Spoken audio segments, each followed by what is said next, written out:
गौशाला धर्मशाला अब मारवाडी सेवाले चलाउन पाउने महानगरसँगको सम्झौता खारेज। उच्च अदालत पाटनले गौशाला धर्मशाला सञ्चालनका लागि काठमाडौँ महानगर र प्रति विकास कोष बीच भएको सम्झौता खारेज गरेको हो। काठमाडौँ महानगरपालिकाले गौशाला धर्मशाला सञ्चालन गर्न नपाउने भएको छ।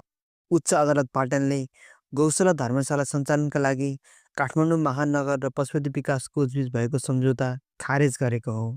बुधबार उच्च अदालत पाटनका न्यायाधीश द्वय मुनेन्द्र प्रसाद अवस्थी र हेमन्त रावलको इजलासले गौशाला धर्मशाला मारवाडी सेवा समितिले नै सञ्चालन गर्नुपर्ने आदेश दिएको हो। मारवाडी सेवा समितिलाई अधिकार खोसेर कोषले गत असोजमा गौशाला धर्मशाला सञ्चालनको लागि काठमाडौँ महानगरपालिकासँग सम्झौता गरेको थियो। उक्त सम्झौतापछि महानगर र कोषले गौशाला धर्मशालाबाट मारवाडी सेवा समितिलाई हटाउन खोजेका थिए।